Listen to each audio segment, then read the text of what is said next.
اور کیفیات کے سلب ہونے کی حضرت مولانا رشید احمد گنگوئی رحمۃ اللہ علیہ نے دوسری وجہ بیان فرمائی، وہ ہے مشتبہ غذا کا اہتمام کرنا۔ اگر انسان حلال کھانے کا استعمال کرتا ہے، حلال چیزوں کا اہتمام کرتا ہے، تو اللہ بندے کے اندر نور پیدا فرما لیتے ہیں۔ چنانچہ دیوبند بستی کے اندر ایک بزرگ تھے جس کو ننھے میاں کہا جاتا تھا۔ ان کا کام تھا گھاس کاٹنا اور بیچنا، معمولی آمدنی تھی۔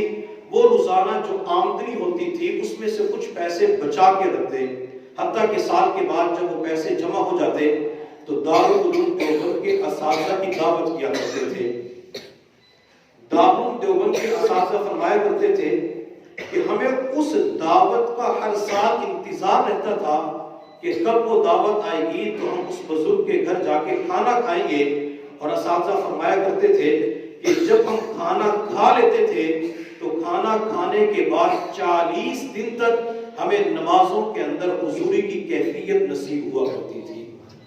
تو وہ کہ نیک بندوں کے پاس جو کھانا ہوتا ہے تو اس کے اثرات بھی انسان کے اوپر پڑتے ہیں۔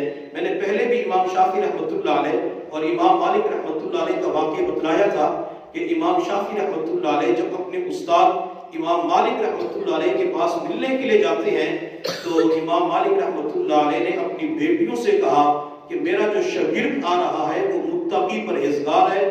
چنانچہ بچیوں نے ذکر و اذکار کا اہتمام کرتے ہوئے، قرآن کی تلاوت کرتے ہوئے کھانا بنایا، اور وہ کھانا 4-5 بندوں کے لیے تھا، لیکن امام شافعی رحمۃ اللہ علیہ اس کھانے کو اکیلے کھا جاتے ہیں۔ تو بچیوں نے بات کے اندر کہا کہ ابا جان، آپ نے تو کہا تھا کہ میرا شاگرد متقی پرہیزگار ہے، جو متقی ہوتے ہیں وہ تو کھانا تھوڑا کھاتے ہیں، اور آپ کا شاگرد تو 5-6 بندوں کا کھانا اکیلے کھا گیا۔ امام مالک رحمۃ اللہ علیہ نے فرمایا کہ بیٹی میں اپنے شاگرد سے پوچھ کے بتاؤں گا۔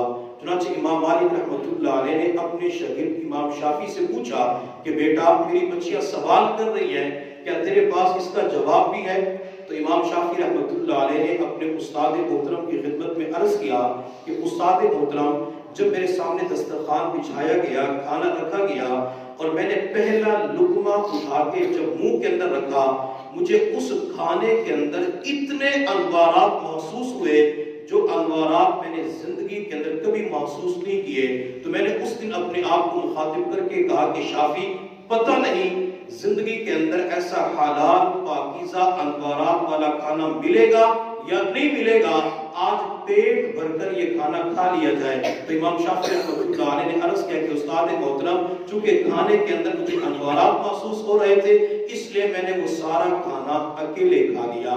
تو جس کھانے کے اندر انوارات ہوتے ہیں، بندے کا دل منور روشن ہوتا ہے تو اسے انوارات کا پتہ چل جاتا ہے۔ چنانچہ امام ربانی مجدد الفسانی رحمۃ اللہ علیہ کے بیٹے تھے محمد معصوم رحمۃ اللہ علیہ۔ امام ربانی نماز پڑھا کے جب باہر تشریف لے گئے تو جوتوں کی طرف دیکھا، کچھ جوتے دائیں طرف رکھے ہوئے تھے، کچھ جوتے بائیں طرف رکھے ہوئے تھے۔ جب امام ربانی رحمۃ اللہ علیہ نے اس کے اوپر توجہ ڈالی تو آپ کو پتہ چلا کہ یہ جوتے اصحاب الیمین، یہ اصحاب الشمال، یعنی یہ جنتی لوگوں کے جوتے ہیں اور یہ جہنمی لوگوں کے جوتے ہیں۔ تو حضرت نے پوچھا کہ یہ جوتے علیحدہ کس نے کیے؟ بتلایا گیا کہ آپ کے بیٹے محمد معصوم نے کیے ہیں، حالانکہ اس وقت بہت چھوٹے تھے۔ تو امام ربانی رحمۃ اللہ علیہ نے فرمایا کہ اب میرے بیٹے کو بچپن کے اندر کتنا کشف ہوتا ہے؟ تو انہوں نے اپنے شیخ خواجہ باقی باللہ رحمۃ اللہ علیہ کو خط لکھا، حضرت میرے بیٹے کی کیفیت یہ ہے، اتنا کشف ہوتا ہے۔ تو خواجہ باقی باللہ رحمۃ اللہ علیہ نے فرمایا کہ اپنے بیٹے کو میرے پاس بھیج دو۔ چنانچہ اپنے لخت جگر کو اپنے شیخ کی صحبت کے اندر بھیجا تو خواجہ باقی باللہ رحمۃ اللہ علیہ نے توجہات دی، لیکن کیفیات سلب نہ ہو سکی۔ تو خواجہ باقی باللہ رحمۃ اللہ علیہ نے بازار سے ایک روٹی منگوائی، روٹی منگوا کر اس لڑکے محمد معصوم کو کھلائی۔ روٹی کا کھلانا تھا، اللہ تعالیٰ نے ساری کیفیات کو ختم فرما دیا۔ یہ تو اس زمانے کی بات ہے، اس زمانے کے ہوٹلوں کا یہ حال تھا، اس زمانے کے بازار کے کھانوں کا یہ حال تھا کہ کیفیات سلب ہو جایا کرتی تھی۔